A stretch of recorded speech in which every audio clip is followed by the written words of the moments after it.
Shalom, shalom. Kosa ukuntu ndamutse noneho uyu munsi. Fire. Shalom, shalom bene data. Mbe ngenda mutse mu mwuka uri hayi. Kubera yuko ikirere kimeze neza. Umva.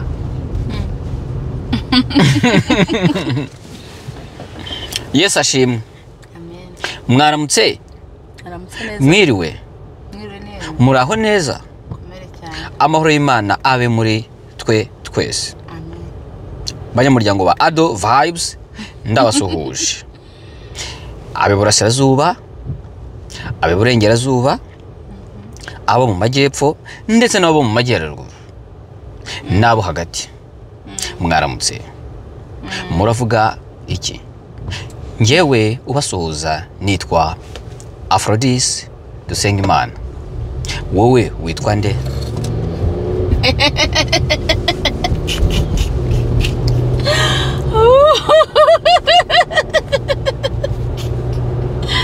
Ay kamana we.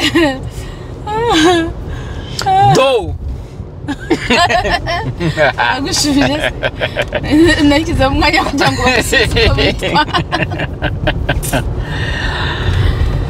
Shalom, shalom, shalom shiti zacu yambi. Bavandimwe bacu beza, shiti zacu dukunda.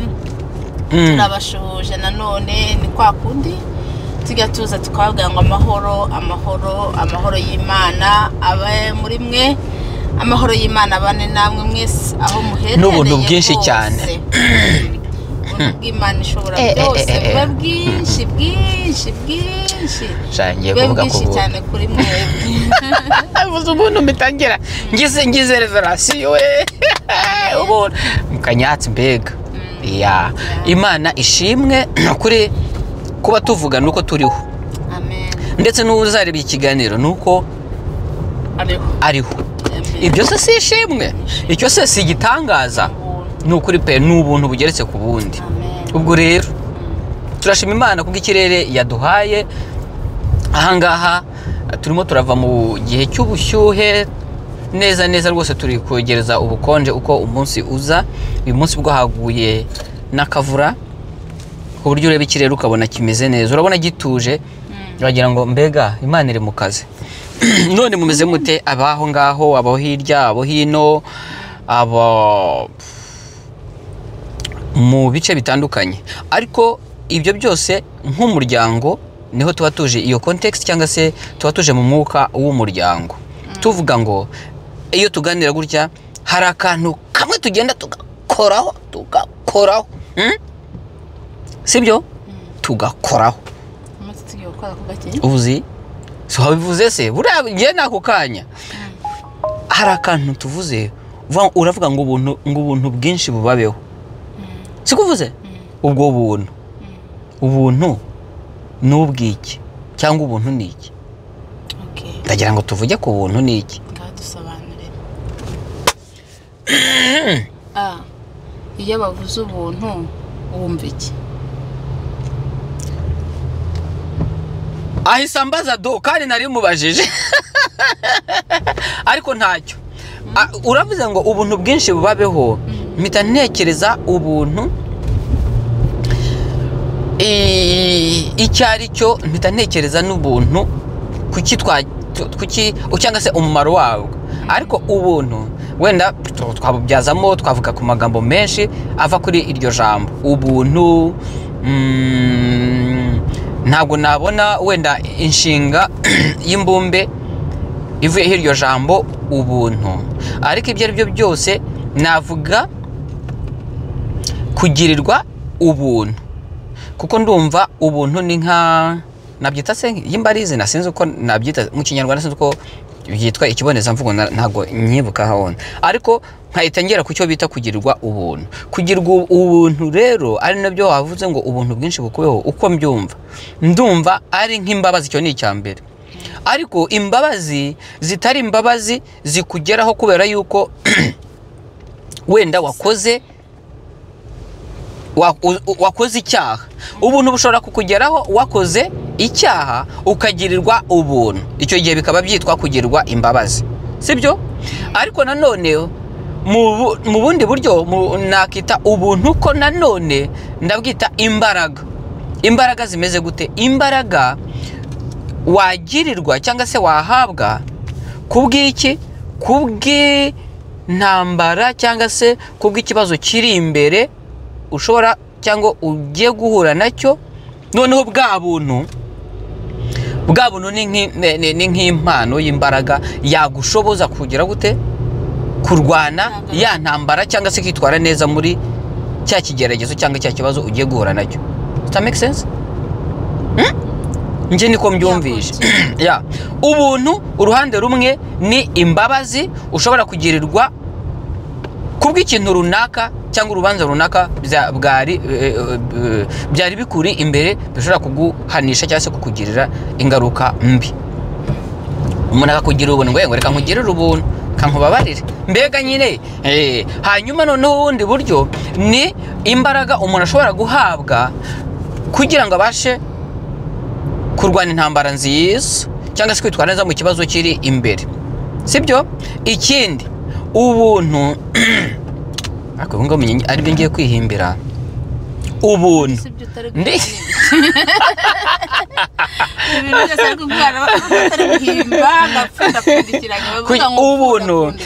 ubuntu nanone ngenda ahita numvamo ubumuntu ariko nyine niko yes ya d'après Aphrodis ubuntu ni ikintu kirimo ubumuntu. Iyo tuvuze ubumuntu rero ni kamere nziza, ni kamere y'imbabazi, kamere yo kwerekana nyine ko ubundi iyo tuvuze umuntu umuntu yakagombye ko ari agizwe n'ubumuntu, sibyo? Ubumuntu aribwo ndimo n'ubwo buntu. Bivuga ngo umuntu yakagombye kurangwa n'ubuntu. Ndakwigishije chapitre 1. Umuntu yakagombye kurangwa n'iryo jambo ubuntu cyangwa se ubumuntu. Kubera iki? Kubera yuko duhamagariwe kuberana maso, kuberana inkingi, kuberana abafasha, ko navuga, sibyo? Wowe niba uri kumwe nanjye sheri wanjye, sibyo? Ukaba ufite ubuntu kuri ngewe, ukajya ungirira ubuntu, ni ukuvuga ngo ugaharanira yuko bwaba umuntu bwawe, sibyo, bugendana n'ubumuntu bwanjye mu mujyo umwe wo kwihanganirana yebaye ngombwa gufatikanya aho biri ngombwa kuganira, kwihanganishanya, mbega nyine birumvikana. So ubuntu rero uravuze ngo Imana ibaho ubuntu bwinshi, mpita ntekereza navuze nti ubuntu bw'Imana buba ubuntu bw'Imana niho rero naringiye kuvuga. Ubuntu ninde ubutanga?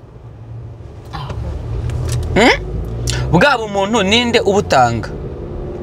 Hari umuntu waguha ubuntura? Hari umuntu wakuha ubumuntu? Ngenda abona Imana ari ndimo nibaza uri kuvuga ngo umuntu wese ngo agomba kugira ubuntu. Nkavuga ni ese wowe ufite imbaraga zo kugira ubuntu kubera ko wenda urakomeza kurya jambo rikaze numva ribaye rinye. Yes, ubundi nushaka kumenya igisobanuro cy'ijambo kwagira amahirwe yo kujya mu ishuri ujye ujya mu ndimi nyinshi. Ubuntu ni iki mu rundi rurimi? Mu cyongereza ubuntu ni grace. Yes. Cyangwa se grace mu gifaransa. So ubuntu rero ubuntu butangwa n'Imana. Ubuntu butangwa n'Imana, urumva? Wenda wavuze uti ngenda bivuga seromi, uravuga uti ubumuntu, ariko hari ahantu warugeze numvaga ntangiye ahubwo kuryoherwa kuko naho nari ntangiye gusobanukirwa. Niyo mpamvu nari nshaka kukubwira nyineho gatoya ko ubuntu ni grace. Nugendera muri uwo murongo ngaho komeza. Exactly. Niho naringiye gukomeza kuko nari maze kuvuga ubuntu. Ese ubuntu hari umuntu nari mbajije hari umuntu waguha ubuntu? Yego ntaruvuze. Wena nkuko wavuze mu cyongereza grace bita la grâce. Grâce de Dieu. Ya hanini tuvuze la grâce ou la grace. Hari umuntu waguha ubuntu? Ntago byoroshye, sinze ntago bibaho. Noneho ubuntu nari mbaje hari wabuguha, ntago ubuntu bukorerwa. Ntago ubuntu bukorerwa. Nduva ubuntu utabukorerwa. No. Gusa hari ikintu numva ubuntu bushobora kukuzaho ushaka kugirirwa ubuntu bitewe n'ukuntu usanzwe witwara. Sibyo sheri? Nshobora kukugirira ubuntu mpereye ku kuntu nari nsanzwe nkuzi, avuga nti uriya muntu yari asanzwe rwose agira neza, uriya muntu ntabwo yari asanzwe agira imico mibi. Ubwo byabitewe n'iki? Wenda nk'uyu munsi ushaka kubona umuntu ikosa, aho ngaho nazanye n'imbabazi, kuko ubuntu nanone ni imbabazi. Let's be honest, urabyitiranye. Ngaho mbwira sheri, wari umaze kuvuga umuntu yaguha ubuntu, none ukongera ko umuntu ushobora kukugirira ubuntu. Yes, nabivuze, reka mbanze imbabazi. Tandukanye imbabazi n'ubuntu, sibyo? Ngewe ubuntu ko mwumva nkuko wari umaze kubivuga, ubuntu ntabwo ugomba kubukorera, ntabwo wagomba kubukorera, nta n'ikintu na kimwe wakora kugira ngo uhabwe ubwo buntu. Niyo mpamvu bwitwa ubuntu, niyo mpamvu bajya bavuga ngo your grace has found me. But ntabwo, reka twumvikane aho ngaho, ntabwo mpita mbyemera kubera yuko twebwe turi mu buntu ariko muri context zitandukanye. Aho ngaho ni ubuntu bw'Imana, ariko turi mu buntu mu mbabazi tureba no mu buzima bw'abantu, kuko aha ngaha turi mu kanyatsi. Ariko nyine niho narimereye tureke noneho tube turetse ubuntu bw'Imana, ahubwo tureke tuvuge ubuntu. Ubuntu wari umaze kumbwira, ubuntu hari umuntu waguha ubuntu. Yes, aho ngaho niho naringeze ndanabivuga nti ntabwo umuntu ashobora kugwa ubuntu, ariko twebwe nk'abantu niho narimo gusobanura uko tubanye n'uko tuziranye. Hari igihe umuntu akugirira ubuntu, ariho narimvuze ngo icyo gihe bwa buntu turabwita imbabazi, bitewe n'uko asanzwe akuza, akavuga ati yewe, aho ngaho navuze ko turi buvuge definition y'ubuntu nk'imbabazi tujya duhana ariko nk'abantu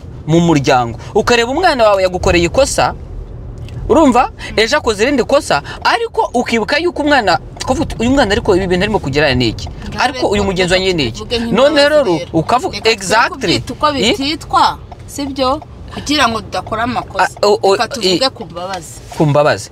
Yes, ya definition y'ubuntu ariko ku mbabazi, kuko niwe navuze ni ahanga d'après ubuntu ushobora kubudefinisa nk'iki, nk'imbabazi, kugira ngo byumvikane, kuko ntabwo byoroshye kugira ngo none si ubuntu grace, si ubuntu mu Kinyarwanda se. Urumva ubuntu n'imbabazi nta, urumva wenda kimwe n'igishobora kuba nyirasenge w'ikindi cyangwa nyirarume w'ikindi. So mu Kinyarwanda rero ushobora kuvuga ubuntu ugahita numva imbabazi hasi. So imbabazi rero niho nahise mvuga ngo ushobora kugirira imbabazi umuntu, cyangwa se muri ya definition y'ubuntu bitewe n'uko usanzwe umuzi, ukavuga uyu muntu, kuko hari igihe ureba umuntu ukavuga uti n'ubundi nagende, bamujyana i Rusororo bakagenda barema ngo ni ikigende n'ubundi ngo cyajyaga kirya kikaducura, ariko God forbid, ahubwo nyine karagaciyemo. Hari igihe ubuntu ushobora kubugirirwa bitewe n'imyitwarire wari usanganywe, aho ni mu bantu, sibyo sheri wanjye? Kuko abantu tureba kubifatira. Yes, yeah, that's true. Iri jambo kuri bayeri nini sheri, ko numva ririmo kuba ryinshi. Aha, ubwo rero waruvuze ngo ubuntu bwinshi bubagerewe. Hanyuma none hari n'ikindi, impamvu nari mbitekereje, wenda reka dukubite tubangura ahantu twa turimo gusoma nijoro ukuntu imibanire y'abantu ngo hari igihe ubana muba muri nko mu muryango, ngo mukaba muri nka groupe nako, ngo mukaba mufite umuntu, ariko uko ndimo kuvuga cyane reka mbaganirize. None ubu twaje mu muryango, kandi ibyo bintu byose bifite aho bihuriye. Turi mu muryango. Icya mbere, Imana ibagirire ubuntu bwinshi. Ni ukuvuga ngo buri muntu yafite ubuntu, umuntu buri wese byo mbere yuko ngera ko agira ubuntu cyangwa agirira ubuntu undi, ahubwo nawe aba bukeneye. Niyo mpamvu iri cyifuzo ngo Imana itugirire ubuntu bwinshi, cyangwa se namwe mugirirwe ubuntu, mugirirane ubuntu, niba mutubwita imbabazi. Erega ubuntu ni ubuntu nyine, ni uguharirana, harimo guharirana, harimo kubabarirana, harimo kwibukana, gufatanya, kuberana maso. Ibyo byose ni ukugirirana ubuntu, byanga bikunda bifite aho bihuriye. Noneho se nibuka nijoro ahantu twa turimo gusoma igitabo, noneho ahantu havugaga ngo hari igihe muba muri kumwe, igitabo cyatubwiraga yuko ngo mu bantu tubana mu muryango, muri groupe, mu nshuti, ngo hari igihe muba muri kumwe ariko mufitemo umuntu ewana ngo yarabacanze siko nabyitara wagakotinze ntabwo byose nabikotinze ariko ako kantu nagakotinze ko nanditse havuga ngo muri buri torero no muri buri tsinda rito habamo iteka umuntu nibura umwe ugoye uri kubyumva ngo ariko kenshi aba arenze umwe ashobora kuba umwe cyangwa akaba arenze umwe ariko nta tsinda nta torero rishobora kuba umuntu ugoranye ako kantu ugoranye ngo bashobora kuba ari abantu bafite ubukene bwo mu mutima bwihariye bafite gushidikanya kwinshi muri bo bafite imyitwarire itera umujinya cyangwa se batazi kwitwara neza mu bandi abo bantu tubana nabo noneho bakomeje nyine barimo batubwira ngo se ngo tubajugunye yes ntago wenda babona hakotinze ko byari ariko nagakotinze kuko n'ubuzima tubamo ariko nibwo bwabo umuntu uri kuvuga bwabo umuntu wavuze buretse nkomeza aho nshaka kugera ndabaye ko niba nako wari wakagize ariko ntacyo none ikintu nibukamo nuko bari barimo kuvuga bati mwene uwo muntu abagoye ariko bakavuga bati se niba umuntu ameze gutyo agoye tumuzi ko muvuga ibitambitse bakavuga ibimanura muvuga a akavuga z muvuga yes akavuga no uwo muntu twabana nawe dute aba bantu tubana nabo mu miryango tubana nabo mu bavandimwe ashobora kuba ari umuntu umwe ubananiye muri abavandimwe mukagira ngo niho munyarwanda acumugani ngo ibyara mweru na muhima exactly ugasanga neza umuntu mu muryango ugasanga niba ari abana batanu ugasanga umwe neza abavuyemo ababereye nk'umuturanyi nako umuturanyi burya hoya ababereye umunyamahanga nduva ryo jambo ndumva hari naho batanzuriye ahantu hari abantu bageze kuri 12 ntabwo ashobora kuburamo uwo muntu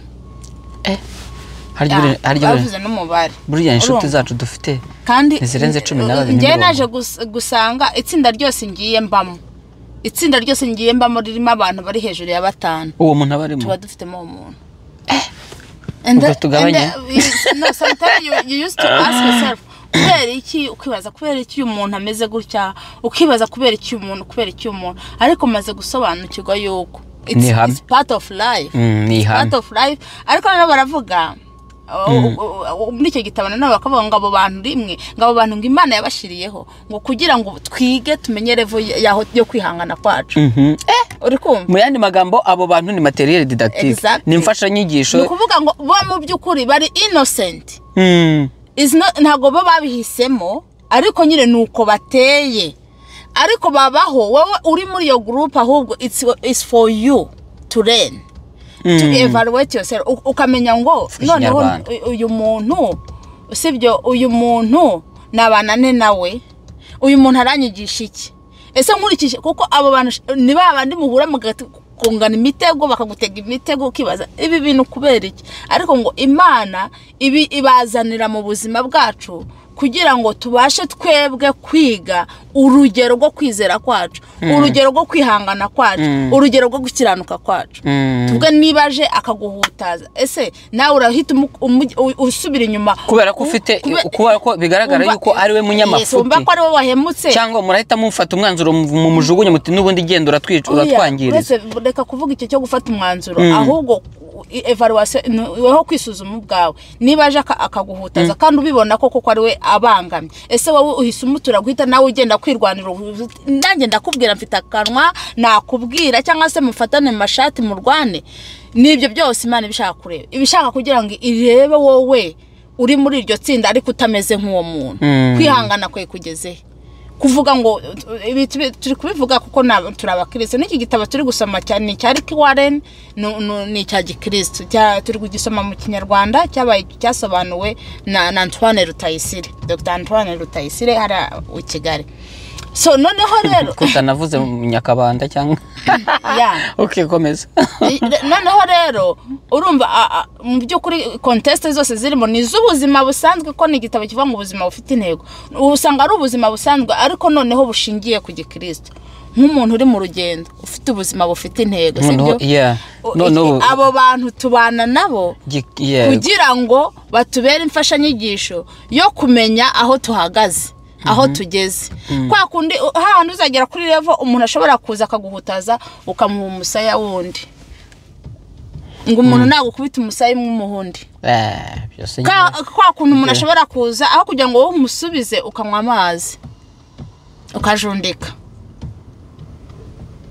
ntago byoroshye ariko ngo burya ngo baberaho kugira ngo twipime tumenye ikigero twebwe tugezeho nk'abakristo naho mu muryango se naho mu buzima busanzwe no mu buzima busanzwe urumva no kuko turi mu kanyatsi se kugira ngo turebe kwihangana kwacu ko kumeze kwihangana rega ntago ari ngombwa ngo ube uri umukristo nubwo ariho tubikura ariko nibwo buzima busanzwe kuko abantu bafatana mu mashati kwishuri yes none se sibyo se hari umuntu wigeze gutubwira ukuntu yagiye kwiga karate kugira ngo azihorere agafata imyaka yakajya kwiga karate kugira ngo azihorere ku muntu wamuhemukiye bigana. Can you imagine? Ushobora kubaza icyo kintu. So rero ngaho ukomeza kuvuga. Yewe oya nukuri Imana guhumugisha nta urumva nyine ibi tubivuga kuko byaba mu gikristo byaba mu ntuza byose biba mu buzima bwacu bwa buri munsi. Sibyo biba mu buzima bwacu bwa buri munsi niho tuba turi kandi tuba tuje kubivugaho kugira ngo nibura wowe umenye aho uhagaze ngewe menye aho mpagaze kuko nge nabisomye mpita we tuba tuvugana turaziranye ndakuzuranzi iyo tuvuga tuvuga ariko Mana gutya na gutya ariko ndibuka ko twabisoma gato tugahita du projecta our life mu buzima bw'abantu tuziranye tugahita yo narunaka ikindi ahangaha ntabwo ikintu cy'ingenzi ntabwo bikwiye guhita gusa ngo urebe runaka ahubwo nkuko twabivuze nawe ubanze utekereze ese ngewe abantu iyo tuvuga niyo tuganira ni zihe comment zikunda kuza ziturutse ku bantu cyangwa se ni gute abantu bakunda kungiza bansanga bambwira hari impuguro nyinshi bakunda bakunda kumbwira kuri iki kintu noneho ugahita uvuga uti nukubera iki kintu runaka na runaka bagomeje baza bambwira ariko uteye gutya ariko wahindura gutya ariko gutya iyo uvuze gutya bigaragara nabi donc aho ngaho ntuhite ureba gusa abantu cyangwa se abantu bameze gutyo ahubwo wowe bikubere umunzani wo guhagararaho wipime urebe sibyo ikigaragara nuko bene aba bantu ngo ntabwo ku giti cyabo nkuko bivuze bari innocent niko navuga kuko niko bameze niko bameze ntabwo bo babumva ariko kuri kwabo abumva ari uburenganzira bwo kuvugira hejuru abarumva uburenganzira bwo kuyopoza aho abandi bavuze banavuga akavuga ati ngewe ntawe nkeneye ntawe nsenga ariko igitekerezo cyanjye kigomba kubahirizwa ntiyite ko abo bantu ngire ngo murabazi ariko icy'ingenzi ni ukumenya wowe umusubiza uti iyo muhuye n'umuntu ufite amashagaga mu magrupe muri kumwe haba mu rusengero haba muri korari cyane mu makorari bibamo cyane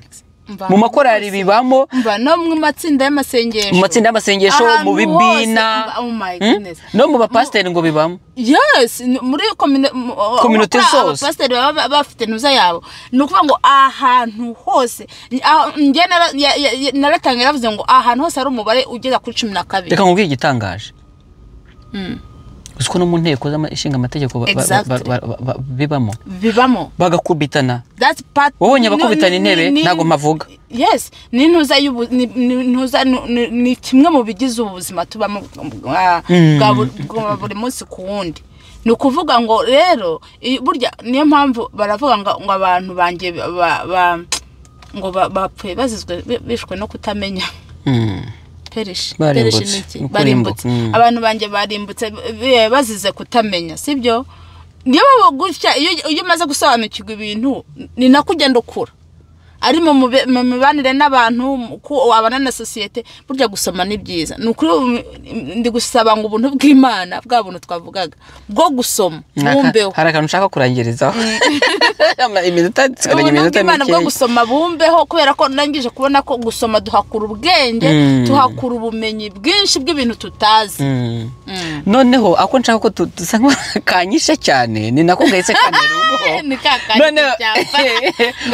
ubwo ngo hari umuntu muba mubana muri groupe runaka ariko ngo uwo muntu akaba ari umuntu ukabije noneho abantu bose muri iyo groupe cyangwa se muri iyo community ngo umuntu wese ugiye kumwegera akabanza agakora ikimenyetso cy'umutima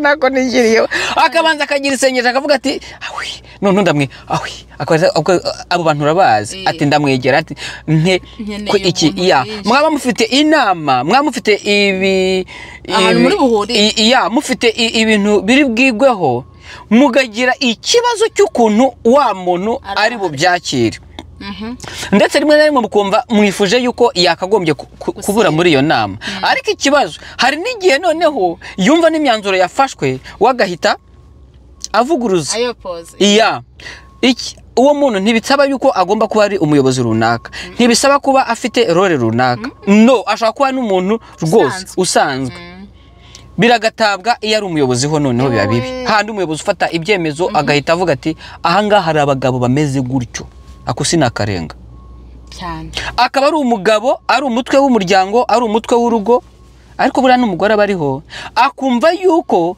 mu byemezo bigomba gufatwa atagisha inama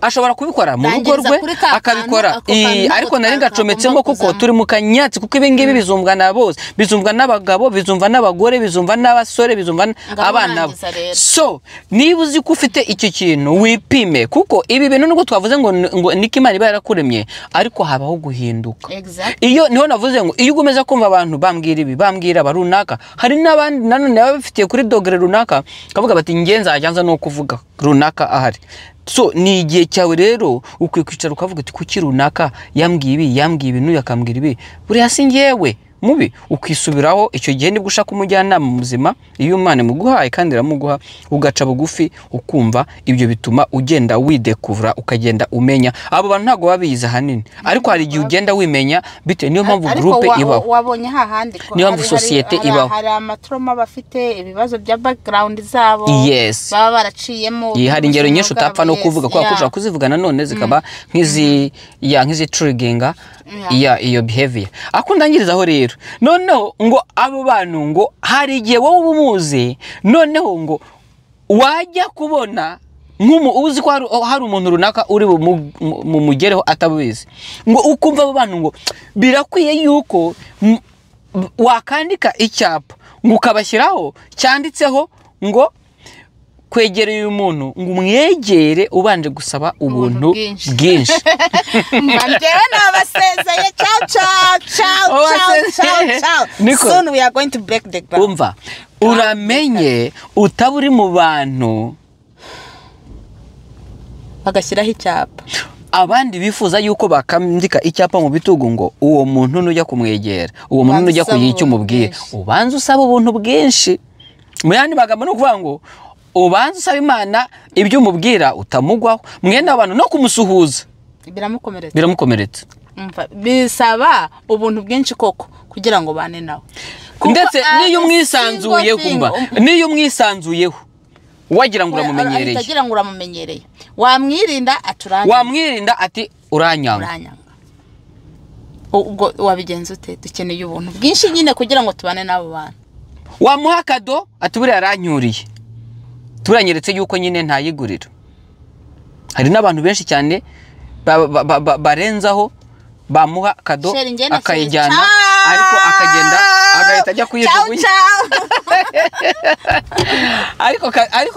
ariko do rangiza iki kiganiro ubuntu bw'Imana bukwe reka mubwire tugiye mu ishuri ntabwo nshaka gukererwa ubuntu bw'Imana bwinshi turabura iminota 14 turaje tuyigendeho okay byari akagaruka Imana yo mu ijuru ibahe umugisha Ado Vibes ni akagaruka turabakunda shalom